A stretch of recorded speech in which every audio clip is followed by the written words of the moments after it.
La hora de Maquiavelo.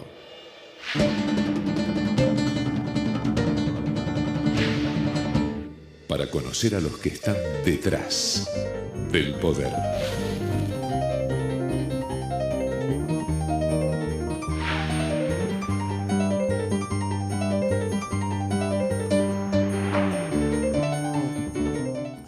Hola, ¿qué tal? Buenas noches, bienvenido a esta nueva hora de Maquiavelo. Bueno, usted ya sabe, ¿no?, que este es el espacio en el que desde hace ya casi 12 años estamos tratando de mostrarle cómo trabajan lo que llamamos, simpáticamente por supuesto, los maquiavelitos, ¿no?, que no son otra cosa que, bueno, asesores de políticos, de empresarios, esos genios que mueven los hilos y cambian la opinión pública, ¿no?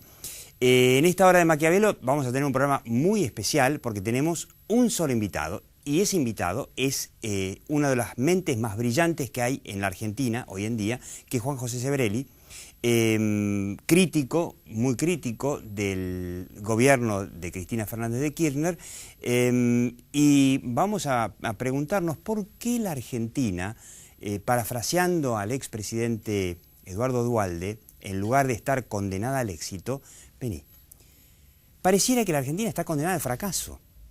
Porque uno mira todos los países que nos rodean, Chile, Brasil, Uruguay, Perú, que a todos les va mucho mejor. Uno dirá, bueno, pero en Perú hay más pobres que en Argentina. Sí, todavía quedan algunos pobres más que en Argentina porque es un país que era paupérrimo hace 15 años. Chile, hace 20 años, hace 30 años, cuando empezó la democracia argentina, Chile era un país que tenía la mitad o menos de la mitad del PBI per cápita que la Argentina. Hoy tiene el doble. Y sin embargo los argentinos creemos que somos fantásticos. Algo se hizo mal y yo creo que una de las claves para entenderlo la tiene Juan José Sebrelli. De paso, antes de despedirme, quiero decirle que este es el último programa que hace como productor de La Hora de Maquiavelo, después de no sé cuántos años, ahí Lucas Paganini, así que le deseamos mucho éxito y usted quédese en esta Hora de Maquiavelo.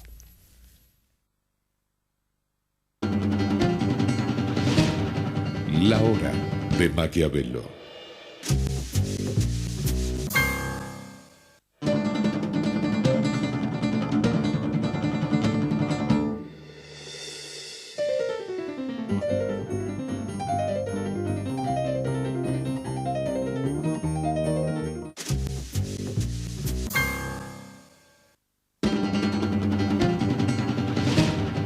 La hora de Maquiavelo. Sí, usted está viendo a Juan José Sebrelli. Bueno, el hombre es autor de innumerables libros con los que analiza la Argentina, este país extrañísimo que nadie entiende, ni siquiera muchos de los propios argentinos que vivimos acá lo entendemos, y que se empezó a hablar mucho de él, entre otras cosas porque salió una cosa muy extraña, que es un documental, pero un documental que no es ni sobre animales raros, ni sobre una cuestión histórica, sino sobre él. Yo quiero que recordemos el tráiler que se encuentra, está ahí en YouTube si se mete, ¿no?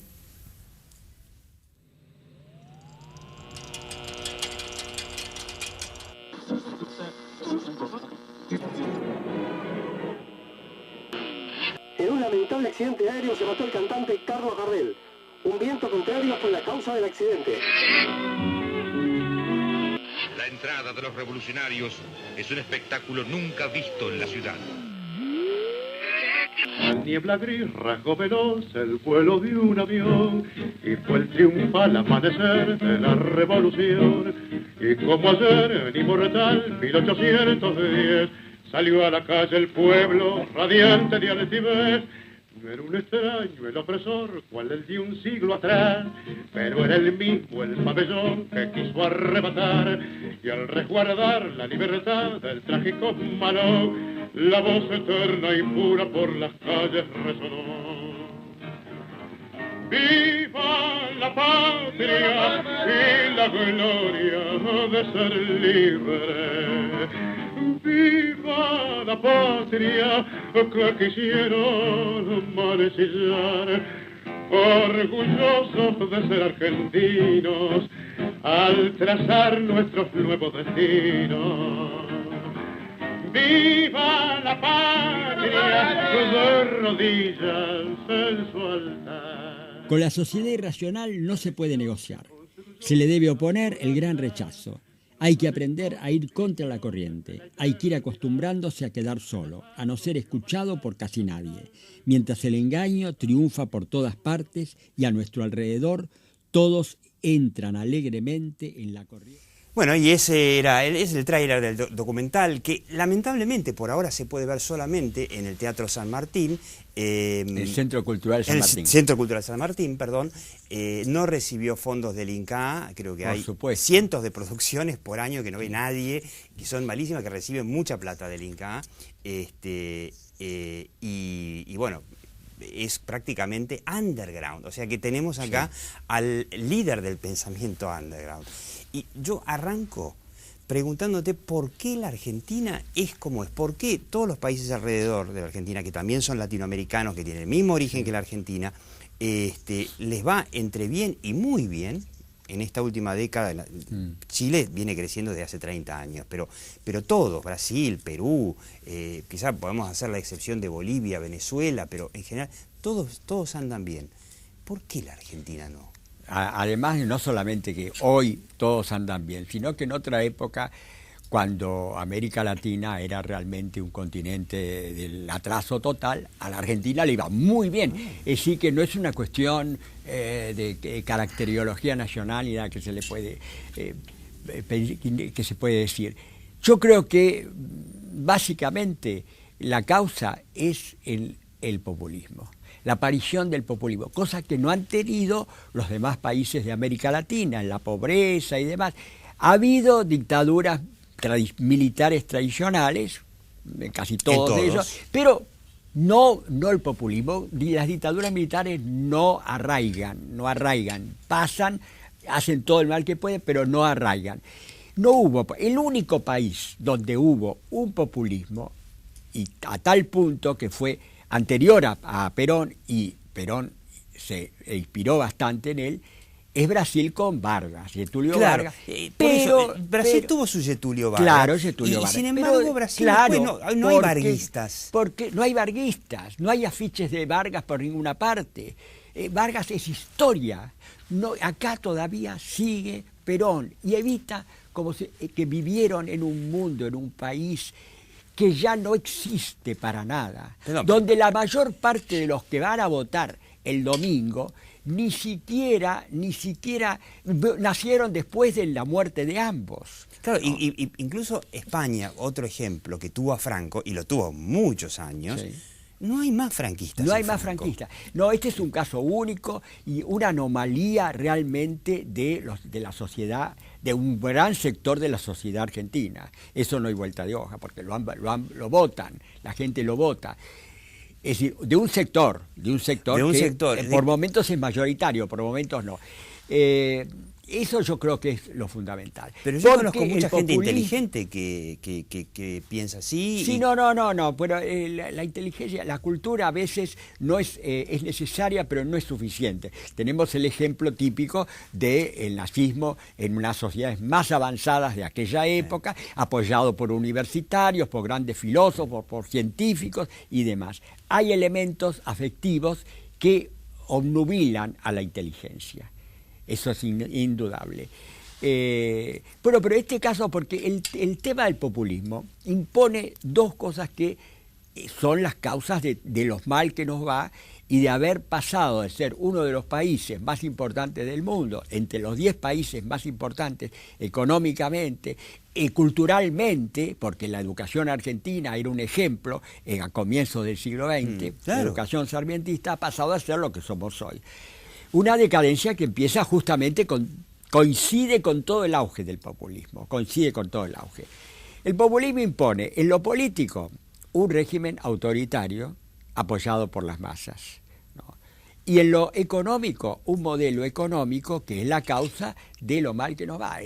Un modelo económico, mercado internista, antiexportador, que lleva siempre inevitablemente al atraso. Ahora, a la inflación. pero todos los países tienen un poquito de nacionalismo, o sea, los alemanes están orgullosos de que son el primer exportador mundial, Sí. los yanquis en el fondo también tienen sus planes de producción yanqui. Ahora, los norteamericanos no se mueren si agarran un teléfono y todos los teléfonos, incluso de marcas norteamericanas como Apple, están fabricados en China.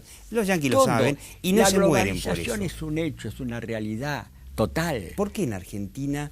El otro día escucho a un personaje que es reverenciado por todo el mundo, el economista Aldo Ferrer. Nadie se acuerda que el economista Aldo Ferrer fue el ministro de Economía de una dictadura. Claro, de Onganía. De Leviston, un presidente de la República que nadie se acuerda, y con Leviston Aldo Ferrer intentó hacer la Revolución Nacional Popular. Eso nadie se olvida. Autor de una de las frases más estúpidas. Vivir con lo nuestro. Vivir con lo nuestro, sí, carneando vacas, porque no podíamos ni tener internet, porque los insumos los tenemos que importar todos. Bueno, esa es la causa de que nos vaya como nos va. Ahora, ahí es notable, vos mencionaste a Aldo Ferrer, y yo me acuerdo, Aldo Ferrer debe tener más o menos, por ahí es un poco más grande 80 y que Fernando Enrique Cardoso en Sí, Brasil. sí. Pero más o menos son de una camada de intelectuales en donde Fernando Enrique Cardoso era un tipo, era un sociólogo que además era conocido mundialmente. Aldo Ferrer era más vernáculo, ¿vio? Más vernáculo, sí. Pero Fernando Enrique Cardoso, cuando llegó a la presidencia, él, que había escrito muchos de los libros que seguían tipos como Aldo Ferrer, dijo, evolucionó me completamente. equivoqué. Sí, me Mi equivoqué, teoría claro, de la dependencia estaba equivocada. Equivocada completamente. Pero Sí, no, pero sí. Aldo Ferrer no, y los intelectuales argentinos en general no. No, parte de los intelectuales, parte. Ahora, porque ya no que todos. estamos pero hablando... pero en realidad sí. Yo diría casi que una mayoría de los intelectuales sigue con esta monserga nacional popular. Ahora vos No eras existe- vos cuando eras joven y en ese entonces, digamos, en los 60, donde se empezó a ideologizar todo el mundo, no solamente en Argentina, vos eras considerado un intelectual marxista. Bueno, Marx es una cosa, el marxismo es otra. Yo sigo reivindicando a Marx como un gran pensador, un Marx que los marxistas han tergiversado por completo. Marx se hubiera horrorizado de pensar que se podía tratar de imponer el socialismo en países atrasados. Marx consideraba que el socialismo era como la última etapa después de un desarrollo económico espectacular cuyo único medio era el capitalismo. Y en realidad Marx habló siempre del desarrollo del capitalismo, y lo dijo muy bien porque él hablaba de un capitalismo del futuro. Él habló de la globalización, habló de la automatización, era un adelantado. En sus análisis del socialismo casi no habla. Propugnaba un socialismo, pero nunca habló de cómo debía ser el socialismo. Claro, cómo hacerlo. Ese es el Marx que yo sigo reivindicando como un gran pensador. Pero el marxismo no tiene nada que ver. Y además, bueno, no sé, confundir la izquierda, marxista o no marxista, con el neopopulismo latinoamericano, me pareció un dislate. Ahí hay uno de los problemas conceptuales fundamentales, en donde hay muchos inteligentes con títulos universitarios que reivindican a Chávez, a Cristina, como si fuese realmente una especie de camino al socialismo del siglo XXI. No, eso es un disparate. El modelo económico populista es un modelo económico que, como consecuencia no querida, lleva a la mayor pobreza y además, como va acompañada de corrupción, a la mayor desigualdad. Yo creo que nunca hubo la miseria que existe hoy. Yo no la he conocido en ningún otro régimen. Empezó indudablemente en el 2001. La gente durmiendo en la calle, por ejemplo, empieza en el 2001. Es un retroceso muy grande. Después el tema de los cartoneros, que nosotros lo tenemos como parte del paisaje. Sí, eso no existía. Hasta el año 2000 no existía. No existía. Eso hay que saber, tienen que saberlo, sobre todo las nuevas generaciones que no han vivido Después, la inflación. También el 70% de la gente, de los votantes de estas elecciones, el 70%, su vida adulta la pasaron bajo el régimen kirchnerista, así que no conocen nada de otra cosa. El 70%, es un dato eso. No van a el estudiar 70%, historia, de los adultos, digamos, votantes actuales, sí, lo pasaron durante el kirchnerismo. Es impresionante. Durante el kirchnerismo, no conocen otra cosa. Cuando yo les quiero hablar a un joven de la inflación, del peligro terrible de la inflación, me miran, eso es una cuestión de economistas, es una cuestión técnica, es un problema técnico. Pero eso atañe justamente a lo que ustedes quieren luchar. Me refiero, si son progresistas, que es contra la pobreza. Los que más afectados por la inflación no es la clase alta, porque la clase alta especula. Al contrario, puede enriquecerse con la inflación, comprando y vendiendo dólares, como se hizo y con un hábito ya muy viejo en el argentino. Los pobres son los que se perjudican. Y la prueba está que hoy hay más pobres que nunca, ¿no? Eso es indudable. No puede hablarse siquiera de una crisis económica. Hay una decadencia que yo creo que empieza después de la Segunda Guerra Mundial, bajo el gobierno de Perón. Es indudable. Ahí, cuando se agota el modelo agroexportador, no saben, se inventa un modelo pseudoindustrialista que no existe, porque las industrias, salvo raras excepciones, son subsidiadas por el Estado. Eso no es un capitalismo, ¿no? Eso no es, donde no puede existir una industria subsidiada por el Estado y subsidiada por el campo, al que se menosprecia, y dice, pero es el único que produce divisas, ¿no? Y por el endeudamiento y por saqueo de Banco Central, de caja de jubilaciones. Eso es el viejo populismo que se empezó a implementar con Perón en la década del 40. Ahora, pero hoy es peor todavía, porque en la década del 40 todavía un nacionalismo tenía cierto... Pero hoy vivimos en un mundo global. Que es muy raro, ¿no? Porque en realidad fue justamente en el 45 o 46, cuando llega Perón, sí, que el fascismo y el nazismo fue derrotado en Europa. Sí, nosotros llegamos tarde. Pero vamos a hacer una pequeña pausa. Y yo te voy a preguntar algo que a mí me da vuelta en la cabeza desde hace bastante tiempo, y es que, bueno, evidentemente llegamos al fin del ciclo del kirchnerismo. Sí. Y es muy probable que el gobierno que viene también sea peronista, y si no es peronista va a ser algo parecido. Y a mí me queda la duda, cuando cayó el nazismo, los norteamericanos propusieron, porque se dieron cuenta que los alemanes estaban totalmente con el cerebro absolutamente secuestrado por las ideas del nazismo y del fascismo, hacer una política de comunicación de desnazificación, como se la llamó, que fue muy exitosa. Y bueno, en Alemania Occidental... Por primera vez Alemania es democrática. Fue en la República de Weimar, pero bueno, muy poco tiempo. Entonces, la pregunta va a ser, ahora, después del corte, si el que venga dentro de 2 años no tiene que pensar en empezar a, digo, si quiere, porque por ahí no quiere, empezar a cambiar un poco la cabeza del argentino y volverlo un poquito más normal, más parecido a lo que son los países exitosos del mundo. No te vayas.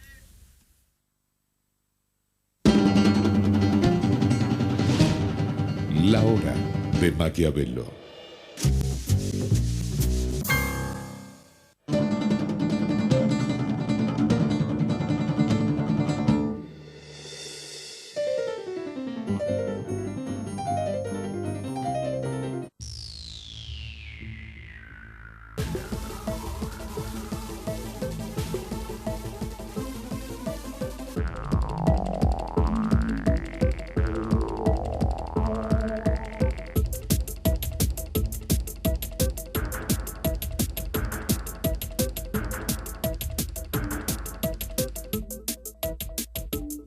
Chaco, el secreto de Argentina. IRSA, somos la mayor empresa argentina inversora en bienes raíces. IRSA, líderes en real estate. Servicio de asesoría gratuita del Colegio de Escribanos. Tras la maratón en el Parque Rivadavia, seguimos asesorando. Podés hacer tu consulta online en www.cuidalotuyo.org. Para más información llama al 4809-7000, Colegio de Escribanos de la Ciudad de Buenos Aires.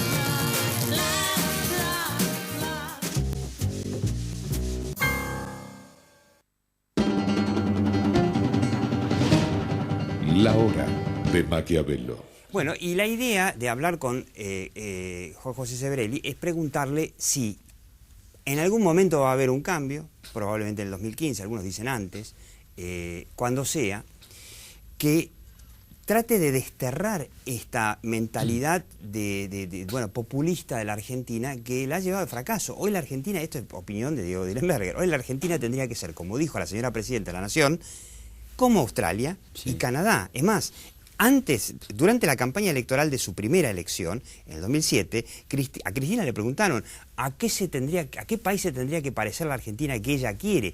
Y dijo Alemania. Como yo conozco muy bien Alemania, digo la verdad, pum para arriba, me parece bárbaro. Alemania tiene una economía fantástica, tiene hoy yo creo que la más perfecta democracia de Europa, pero lo que hizo la presidenta no se parece en nada a eso, es todo lo contrario, a menos que haya estado pensando en la Alemania Oriental, que no existe más. ¿Qué se puede hacer? Yo podría compararla con la Argentina de la preguerra, ¿no? Era un país en serio. Era un país muy exitoso que los emigrantes europeos tenían como opción, en igualdad de condiciones, con Australia, Canadá o Estados Unidos. Muchos decían Australia, Canadá, Estados Unidos o Argentina. Y era difícil elegir. No, Argentina estaba por encima de Canadá y Australia. Estaba compitiendo Buenos Aires y Nueva York. Eran los dos focos del mundo, las dos atracciones más grandes que existían en los inmigrantes de España, de Italia, de Europa del Este, ¿no? Algo habremos hecho mal. Ahora, yo te pregunto, si te nombraran asesor del presidente que llegue en 2015. No, lo que vos decías, si había alguna expectativa de que... Yo, lamentablemente, en ese sentido, por ahora...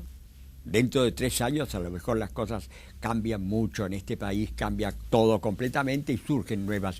Las expectativas actuales, por lo menos los que las encuestas dan como posibles sucesores del gobierno, Massa y Scioli, y yo no tengo absolutamente ninguna esperanza. El caso van a ser no solamente... va a seguir siendo peronista, pero yo creo que el kirchnerismo es un episodio, 10 años, los peores, pero el problema es el peronismo gobierna con algunos intervalos, hace más de medio siglo. Claro. El peronismo empieza en 1943 con un golpe militar, porque la gente cree equivocadamente que el peronismo surge de un movimiento de masas del 17 de octubre. No. Perón ya estaba en el gobierno, era gobierno de una dictadura fascista, 4 de junio de 1943, y siguió siendo, fue un factotum del golpe y después fue ministro, 3 ministerios al mismo tiempo en una dictadura militar. ¿No? Era el hombre fuerte de esa dictadura. Ese es el origen del peronismo. Es decir que ahí está. Yo creo que el peronismo no es el kirchnerismo, sino el peronismo. Imaginemos que gana Scioli o Massa y dicen, no, la verdad que yo quiero cambiar. Pero y además no solamente son peronistas, son kirchneristas hasta último momento. En el caso de Massa, hasta el último día. Él esperó a las encuestas, si las encuestas de Cristina hubieran salido mejor, no se presentaba. Y todo el resto de la gente que lo rodea fueron todos funcionarios del kirchnerismo. Entonces lo primero que van a hacer, indudablemente, es un armisticio total. La corrupción no va a ser de ninguna manera porque están todos involucrados en eso. De ninguna manera va a haber realmente un juicio a los corruptos. No va a existir eso. Y además ellos estaban convencidos. La política económica y la política, el tipo de política autoritaria, se ejerció desde la época de Kirchner. Lo que pasa es que en la época de Kirchner la situación era mucho mejor en el mundo y por lo tanto las cosas iban bien y no se veía tanto. Pero el modelo económico empieza desde que ellos entran. Sí, seguro, ¿no? eso sí. Así que eso de que digamos que Néstor era bueno, con Cristina Fernández de Kirchner se desmadra. Se desmadra, pero también cuando se desmadra porque se acaba la plata. Es decir, el populismo funciona bien hasta que se acaba la plata. En el caso de Perón, la plata se le acabó en 1950 y ahí tiene que empezar a hacer unos cambios, pero Perón fue pragmático y empezó a hacer unos cambios en lo económico, pero ya era demasiado tarde. En lo político era un desastre. ¿Y no total. ves que estos últimos cambios ahora, ya terminamos, ahora les digo cómo seguimos, estos últimos cambios de Lorenzino viajando a Washington, que esto podría ser un principio de como fue la famosa misión Cereijo la misión de Perón, Cereijo, que el cambio fue total a reconciliarse con tuvo, Estados Unidos para que viniera alguna inversión. Sí, pero ya está, era muy tarde. Es demasiado tarde porque nadie le tiene confianza. No, porque además la gente que lo rodea no son gente capacitada para nada. Así que es muy difícil. Y ella además yo creo que está muy ideologizada. ¿Vos crees que esa es una muy buena pregunta? Nos la va a contestar Juan José Arcebrelli cuando nosotros sigamos ahora en YouTube, además de preguntarle un poco un análisis quizá psicológico, ¿no? De cómo ve a la presidenta, que muchos la ven muy ideologizada, y yo tengo también mis dudas si es realmente ideología o si es quizás una creencia de ella de que eso es popular, pero por otro lado, de preguntarle, de ir un poco más atrás y de preguntarle cómo es que en la Argentina todavía tenemos rosistas, peronistas y unos cistas que realmente en cualquier lugar del mundo dirían, este es un país de museo, y cómo se hace, insisto, para de alguna manera desinstalar esto de las mentes de los argentinos. Si es que un filósofo puede llegar a pensar alguna forma de desinstalarlo. Y le digo otra cosa de la que yo quiero hablar con Juan José Sebrelli ahora en el canal de YouTube de La Hora de Maquiavelo. Yo quiero hablar del famoso libro de Silvia Mercado sobre Raúl Alejandro Appold, el hombre que le ayudó a comunicar a Perón para generar ese mito del peronismo. Le digo cómo. Se mete ahí en el canal de YouTube de La Hora de Maquiavelo, se mete en YouTube, busca La Hora de Maquiavelo, lo encuentra y sigue viendo esta entrevista que estamos haciendo con Juan José Sebrelli en La Hora de Maquiavelo, y le digo, no, mire, como siempre, como desde hace casi 12 años. La realidad está ahí, algún día vendrá y se hará cargo de nosotros. Pero aquí, en La Hora de Maquiavelo, lo que nos importa es la percepción. Chao, hasta la próxima Hora de Maquiavelo, aquí por Metro, los domingos a las 22, después usted sigue online, y le recuerdo, los miércoles a las 20 por Radio Cultura. Chao.